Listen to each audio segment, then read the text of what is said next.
Airports are already stressful, but nothing could have prepared me for the scene that unfolded at the gate that morning. The sun was streaming through the massive airport windows, lighting up the waiting area where tired passengers clutched their coffee cups and scrolled through their phones. Everyone just wanted to board the flight peacefully. But then she arrived loud, demanding, and determined to turn the quiet boarding line into her personal stage. She marched straight up to the counter, bypassing the rest of us, and announced to the gate agent that she was not only entitled to board first, but that she deserved the best seat in first class. The problem? That seat was already mine. At first, I thought it was some kind of misunderstanding. Maybe she had the wrong boarding pass or had misread her ticket. But as soon as she spun around, pointed at me, and declared, "That seat belongs to me," I knew this wasn't a mistake, it was a showdown. The gate agent tried to calm her, but the woman's voice only got louder, drawing stares from every corner of the terminal. People were whispering.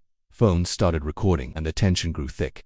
The gate agent explained politely that my ticket was valid. My seat was confirmed, and she would need to respect that. But this woman wasn't having it. She slammed her handbag on the counter and shouted, "If you don't fix this, I'll make sure this plane doesn't leave on time." That's when things took a turn. The gate agent, now visibly frustrated but composed, picked up the phone, whispered something into the receiver, and within minutes the pilot himself walked up to the gate. The air shifted immediately. This wasn't going to be just another tantrum.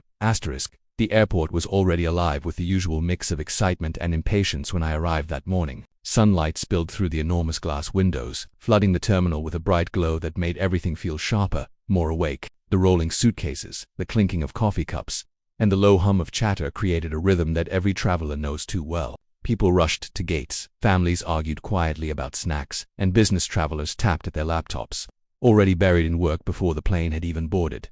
I had arrived early on purpose. I liked being at the airport ahead of time. It gave me space to relax, double-check my documents, and not feel that crushing weight of panic that comes when you're running late. This flight mattered to me. It wasn't just any trip, it was one I had been planning for months. I had upgraded to a first-class seat, something I had never done before, and the thought of it filled me with a mix of pride and anticipation. The idea of extra space, a window view, and a little comfort for once was enough to make me smile as I waited near the gate. I found a quiet seat by the window, close enough to the boarding area to hear the announcements, but far enough to avoid the crush of the crowd. The sunlight warmed my shoulder as I sipped from a bottle of water and scrolled through my phone. Everything seemed normal. Boarding would begin in about 30 minutes, and the passengers waiting around me looked as restless as I felt. Some had their neck pillows already strapped around their collars. Others clutched boarding passes like lifelines. It was the ordinary pre-flight waiting game, and I was content to sit and watch. That's when the atmosphere shifted. I noticed her before she even spoke. She walked toward the gate with a confidence that bordered on arrogance, heels clicking sharply against the polished airport floor. She wasn't dressed for comfort like most of us. Instead, she wore a bright floral dress that made her stand out instantly. Oversized sunglasses covered half her face. Even though the airport lights were more fluorescent than sunny, she moved as if the space belonged to her, like a celebrity stepping onto a stage. People glanced up from their phones, curious, then returned to their screens.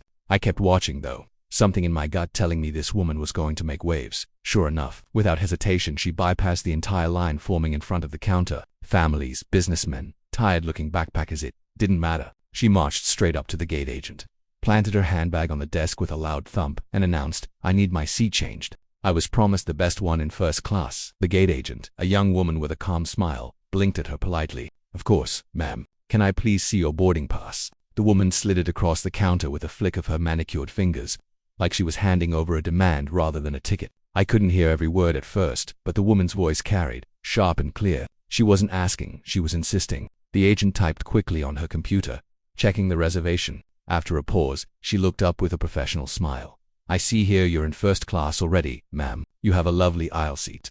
The woman leaned forward, her sunglasses slipping slightly down her nose. No. I asked for the window seat. The premium one. The best one. That's mine." Something inside me tensed. I glanced at my boarding pass in my hand. The words "first class," seat to a window staring back at me. Slowly, realization washed over me. She wasn't just talking about any seat, she was talking about my seat.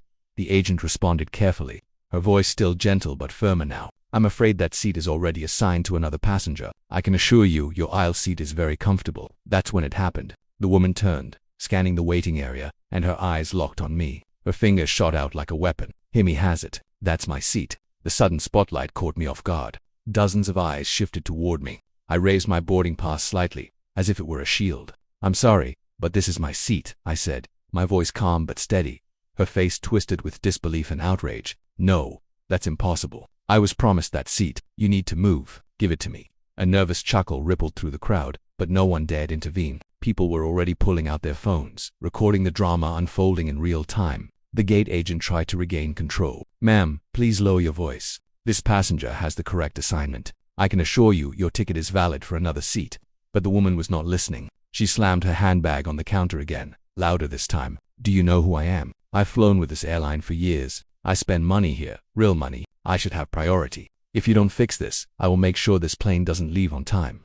Her words cut through the air like a blade. Passengers around me shifted uncomfortably. Some whispered, others shook their heads. The agent's smile faltered, and though she stayed professional, I could see the tension rising in her shoulders. She was holding the situation together with sheer patience. But the cracks were starting to show. I stayed seated, gripping my boarding pass tightly. Part of me wanted to speak up, to argue back, but I also knew that anything I said would only add fuel to her fire. Instead, I let the agent do her job, though my heart thumped with frustration. This was supposed to be my day of peace, my chance to enjoy something special. Now it was turning into a nightmare. The agent finally picked up the phone. She spoke softly into the receiver, her eyes darting to the woman who continued ranting at the counter. I couldn't hear what she said, but her tone was clear. She needed backup. The woman didn't notice. She kept pacing in front of the counter, muttering about how she was owed that seat and how the airline had better recognize her loyalty. Every sentence was louder than the last, every gesture more exaggerated. She was building a storm, and it wasn't going to blow over on its own. Then the shift came. From the corner of my eye, I saw him walking up the jet bridge toward the gate. The pilot, dressed in crisp uniform, cap in hand, his expression calm but firm. The crowd went silent as he approached, the air heavy with expectation. The gate agent straightened in relief as he stopped at the counter, and for the first time that morning, I felt a spark of hope. The pilot's arrival was like a wave of calm washing over the terminal. His crisp navy uniform stood out against the chaos of the waiting area, and the golden stripes on his shoulders seemed to command instant respect. His steady stride, the way his polished shoes tapped against the floor, and the slight nod he gave to the gate agent carried the kind of authority only years of experience could give. People around me hushed, as if some unspoken rule said you didn't dare act up when the pilot appeared. The woman, however, didn't take the hint. She turned sharply as he approached, her sunglasses slipping further down her nose, revealing eyes wide with indignation. Finally, she announced, throwing her hands up dramatically, "Someone in charge is here. You need to fix this disaster. They've given my seat away." The pilot didn't flinch. He had clearly dealt with situations like this before, though perhaps not with quite the same intensity. He stood tall, his voice calm yet commanding as he addressed her. "Good morning, ma'am. What seems to be the problem?" She wasted no time, launching into a long-winded explanation about her loyalty to the airline, how she had been promised the best seat in first class, and how she pointed at me again like I was some criminal had stolen it from her. Each sentence grew louder, echoing in the terminal. Phones were up everywhere now, recording every word. I sat frozen in my chair, both embarrassed and strangely curious about how this would end. The pilot listened without interrupting, his arms folded behind his back, his expression neutral but firm. When she finally stopped to catch her breath, he gestured toward the gate agent. "May I see the boarding passes, please?" The agent nodded quickly, sliding both her boarding pass and mine across the counter. The pilot studied them with the focus of a man who knew every detail mattered. After a moment, he placed them down and looked at her. "This gentleman," he said, motioning toward me, "is assigned to seat 2A, the first-class window seat. You, ma'am, are assigned to seat 2C, an aisle seat in the same row." Her jaw dropped, as if he had just spoken another language. "That's not acceptable," she snapped. "I don't sit in aisles. I can't. I need the window seat. I deserve it. I was promised it." The pilot's voice did not rise, but the steel in it was undeniable. "Seat assignments are final, and they must be respected. You are not entitled to another passenger's seat." He paused, letting the words sink in. "You may take your assigned seat, or we will arrange for you to take a later flight." Gasps rippled through the crowd. The idea of being denied a flight was shocking to most passengers, but the woman only grew more defiant. She stomped her foot like a child denied candy. "This is outrageous. I spend thousands on flights every year. How dare you treat me this way? Do you know who I am?" The pilot's eyes narrowed slightly, though his tone never wavered. "I know you are a passenger on my flight, and on my flight, safety and order come before entitlement. You will sit where your ticket says, or you will not fly." The silence that followed was heavy. For a moment, I thought she might actually back down, but then she clutched her handbag to her chest and sneered. "Fine, but don't think this is over. I'll be reporting every single one of you. This airline will regret treating me like dirt." The pilot didn't respond to the threat. Instead, he handed the boarding passes back to the gate agent and gave her a small nod, as if to say the matter was settled. Then he turned to me briefly, his expression softening. "You'll be fine, sir. Please enjoy your flight." His words carried reassurance. and for the first time since this ordeal began, I felt like I could breathe again. The woman stormed to the side, muttering angrily under her breath. People nearby shifted uncomfortably but kept their eyes on her. It was clear she wasn't done making noise. But for now, she had been shut down. The gate agent thanked the pilot quietly, and he left to return to the plane. The crowd slowly began to return to its pre-boarding state, though the tension still lingered in the air. I could hear whispers. "Did you see that? She really thought she could take his seat. I hope she calms down before we're in the air."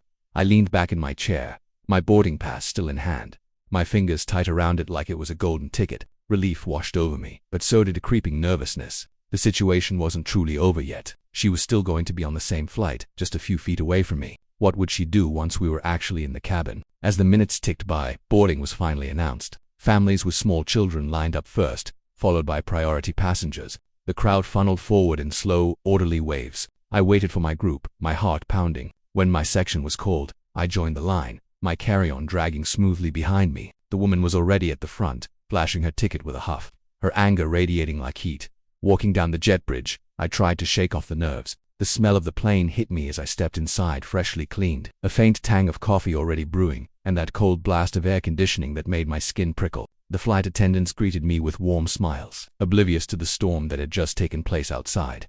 I found my seats to the window seat I had fought to keep. Sliding into the wide leather chair, I felt a sense of victory. The view outside the window was clear and bright, the wing stretching elegantly under the midday sun. Passengers continued to board, stowing their bags and shuffling past. Then she appeared. She stood in the aisle, glaring at me as if I had stolen something priceless from her. Her seat, to see, was right beside mine. The space between us suddenly felt too small, the air heavy with unspoken tension. She shoved her bag into the overhead bin and sat down with a sharp exhale, crossing her arms dramatically. I kept my eyes on the window, pretending to admire the runway, but my heart raced. This was only the beginning of the flight, and something told me she wasn't finished with her performance. The moment she sat down beside me, I felt the energy shift again. Her perfume, strong and flowery, filled the small space between our seats, and her movements were sharp, jerky, as if every adjustment was meant to remind me she wasn't happy. She tugged the seat belt across her lap with a loud snap, exhaled heavily, and muttered something under her breath that sounded suspiciously like an insult. I pretended not to hear, staring hard at the window as the sunlight glared off the smooth runway outside. I had been so excited about this first-class experience, but now my stomach was tight, my throat dry. Instead of calm luxury, I was trapped in a high-priced seat next to a woman who looked like she was planning her next outburst. Still, I reminded myself that I had won. The pilot had sided with me. My boarding pass was valid, and this window seat was mine. No amount of huffing and puffing would change that fact. Passengers continued to trickle in, filling the cabin with the soft sounds of bags sliding into compartments, attendants offering polite greetings, and seatbelts clicking into place. Across the aisle, a businessman adjusted his tie while scrolling through emails. A family a few rows back spoke softly in another language, their little girl giggling as she hugged a stuffed bear. For everyone else, this was just another flight. For me, it felt like a battlefront. The woman beside me shifted again, pulling down her tray table only to slam it shut seconds later. Then she rang the call button. A flight attendant, cheerful and professional, appeared almost instantly. "Yes, ma'am. I need a glass of water," she said curtly. "And make sure it's cold. Not lukewarm like you people usually serve." The attendant nodded politely and disappeared. I could feel eyes turning toward us. People were already aware of her behavior at the gate, and now she was setting the tone for the flight. I kept my gaze fixed outside, but my ears burned with the weight of the situation. The water arrived quickly, and she took a single sip before frowning. "This isn't cold enough," she snapped, shoving the cup back at the attendant. "Do you not understand the difference between cold and barely chilled? Honestly, it's not that hard."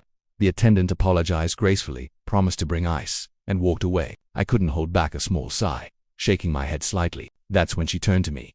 "Don't think you've won anything," she hissed, her voice low but sharp. "That seat should have been mine. You're sitting there because the staff are incompetent. They always mess things up." I blinked, caught off guard by her direct attack. I had hoped she'd simmer down after boarding, but clearly her anger was far from fading. "Ma'am," I said carefully, keeping my voice calm, "I paid for this seat. It was assigned to me fairly. Let's just try to have a peaceful flight." Her eyes narrowed behind her sunglasses, which she still refused to remove. "Peaceful? With you hogging the window? Don't flatter yourself. You're lucky I don't demand another seat again."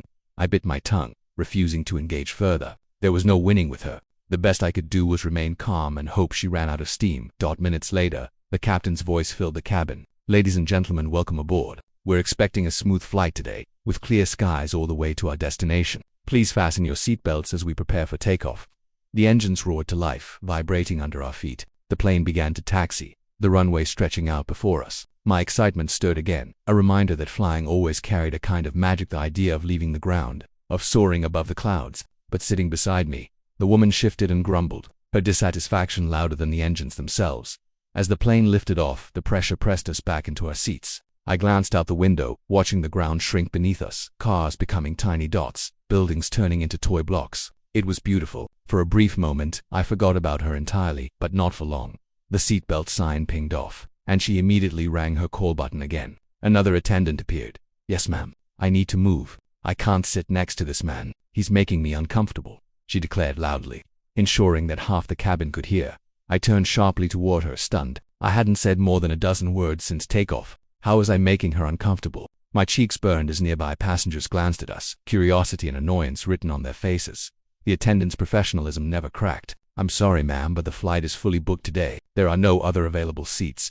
"Unacceptable," she barked. "There's always a seat. Move, someone. Do your job." The attendant leaned slightly closer, lowering her voice to a polite but firm tone. "Ma'am, please understand, we cannot move passengers who are in their assigned seats. Everyone must remain where they are unless there's a safety concern." Her fists clenched. She looked like she might explode again, but finally she sat back, folding her arms with a loud huff. "Fine, but don't expect me to sit here quietly. I'll be filing a complaint." The attendant nodded, offered a tight smile, and walked away. The eyes of the cabin lingered a moment longer, then shifted back to phones, books, and laptops. Still, I could feel the invisible weight of their judgment pressing down on both of us.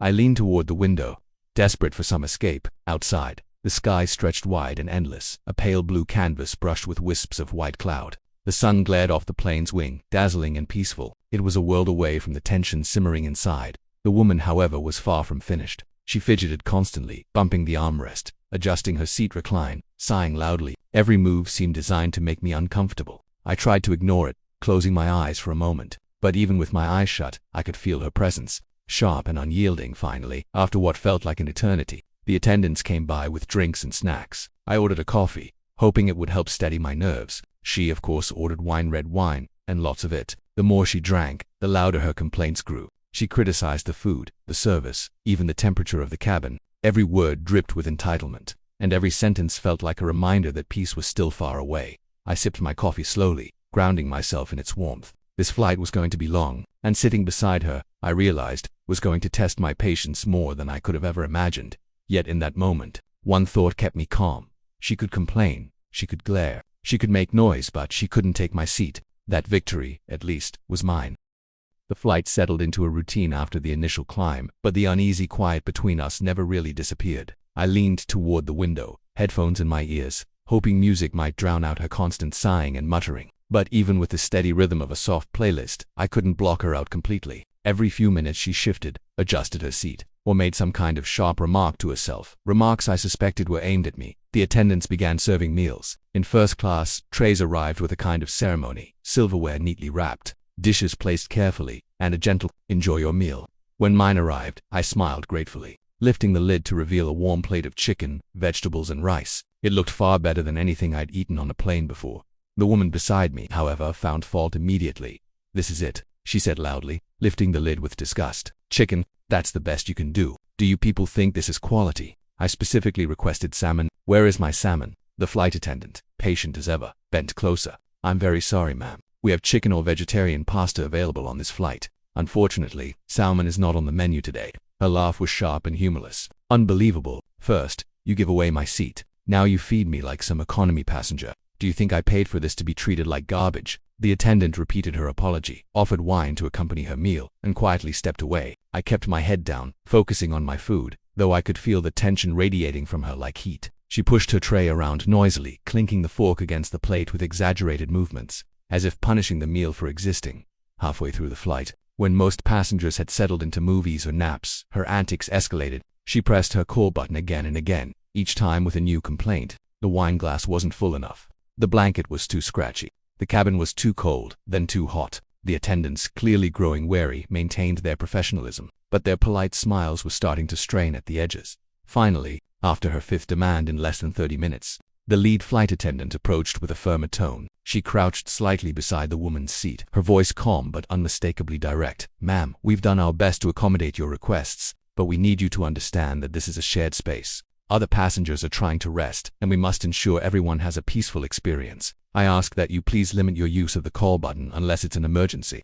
The woman gasped as though insulted beyond measure. "Are you accusing me of being a burden? How dare you? I have every right to demand the service I paid for. If these people," she waved a hand at the attendants, "at me, at anyone within earshot, can't handle it, then they shouldn't be working here." Her voice had risen loud enough that nearby passengers turned to look. A mother across the aisle covered her child's ears, and the businessman shifted uncomfortably in his seat. It was clear her tantrum wasn't just an annoyance anymore, it was becoming a disruption to the entire cabin. The lead attendant straightened, her professional mask slipping just slightly into firmness. "Ma'am, I'm going to ask you once more to lower your voice and treat the crew with respect. If this continues, we will have no choice but to escalate the matter." The word escalate seemed to hang in the air, heavy and sharp. For the first time, I saw a flicker of doubt cross the woman's face, but it vanished quickly, replaced by a defiant sneer. "Fine," she said, crossing her arms like a sulking child. "But don't expect me to tiptoe around your feelings. I'll speak to the airline directly when we land. I'll make sure every single one of you regrets this." The attendant gave a short nod and walked away. The cabin slowly returned to its hushed rhythm, though the air still buzzed with unease. I kept my eyes on the window where the sky stretched endlessly, the clouds glowing orange as the sun began to dip lower. But I couldn't shake the feeling that this wasn't over. My suspicion proved correct. About an hour later, turbulence shook the cabin lightly. The seatbelt sign blinked on, and the captain's voice instructed everyone to remain seated. Most passengers adjusted calmly, fastening their belts without complaint. But she seized the moment to stir trouble again. She unbuckled her belt almost immediately and tried to stand. "You need to sit down," I whispered, glancing nervously at the glowing sign overhead. She turned on me with a glare. "Don't tell me what to do. I need to use the restroom. They can't keep me trapped like this." Before I could reply, an attendant hurried over. "Ma'am, for your safety, please remain seated. We're experiencing turbulence." Her voice grew sharp, rising above the rattling of the plane. "This is ridiculous. I will not be treated like a prisoner. If I need to move, I'll move." She tried to push past, gripping the seat in front of her, but the plane jolted suddenly, and she stumbled backward, landing hard in her seat. A ripple of gasps filled the cabin. The attendant leaned closer, her tone no longer patient but clipped with authority. "That is enough. For your safety and the safety of others, you will stay seated. If you continue to disobey instructions, we will have no choice but to notify security upon landing." The woman's face turned red, her mouth opening and closing as if searching for a retort. But this time, no words came. She buckled herself in again, muttering angrily but keeping her head down. The cabin settled, though whispers circulated like a breeze. Everyone had seen her lose control, and everyone knew the situation had crossed a line. I exhaled slowly, relief mingling with a strange pity. Watching her crumble under the weight of her own behavior was exhausting, but part of me wondered why she was like this. Was she truly this entitled, or was she carrying something deeper, some bitterness that spilled out as cruelty? I pushed the thought away. Whatever her reasons, she had made the flight unbearable. As the turbulence eased and the plane steadied, the lead attendant passed by my seat. She gave me a sympathetic smile, leaning down to whisper, "Thank you for your patience. We're keeping a close eye on her. If anything else happens, please don't worry, we'll handle it." I nodded gratefully, comforted by her assurance. But deep down, I knew one thing. The landing would not be the end of this. The woman wasn't done yet, and as the sky darkened into the golden shades of late afternoon, I braced myself for the storm that was sure to erupt once we touched the ground. The final hour of the flight crawled by with a heaviness I could almost feel in my bones. The cabin lights had been dimmed, and most passengers were either dozing or lost in their own distractions. The steady hum of the engines and the occasional clink of silverware being cleared away gave the illusion of calm. But sitting in seat 2A, I could feel the tension radiating from the woman beside me. She hadn't pressed the call button again, nor had she shouted since the turbulence incident, but her anger simmered just below the surface. Each time she shifted, each sigh she released, it felt like she was waiting for the right moment to erupt again. I focused on the world outside the window. The sky had softened into shades of pink and orange as the sun dropped lower, casting long shadows across the endless clouds. It should have been beautiful, peaceful even. Yet, I couldn't fully enjoy it, knowing that the moment the wheels touched the ground, the woman might unleash another storm. When the captain's voice finally came over the intercom, announcing our descent, relief washed through me. "Ladies and gentlemen will be landing shortly. Please fasten your seatbelts, return your trays to their upright positions, and ensure all carry-on items are stowed."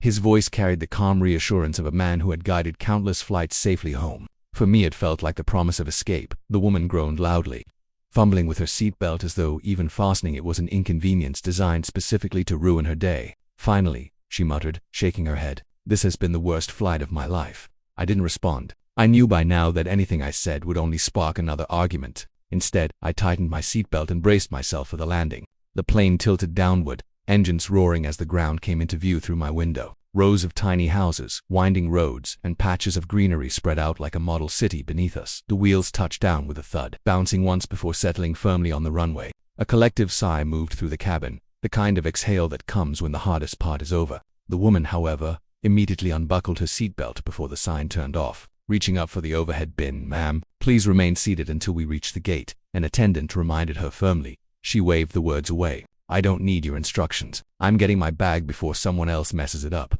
The attendant's patience was clearly fraying, but before she could respond, the pilot's voice cut through the speakers again, sharper this time. "Ladies and gentlemen, for your safety, please remain seated until the plane has come to a complete stop and the seatbelt sign has been turned off." His tone left no room for argument. She sank back into her seat with a huff, though her fingers drummed impatiently against the armrest. I caught the sideways glance she shot me, as if this entire ordeal was somehow still my fault.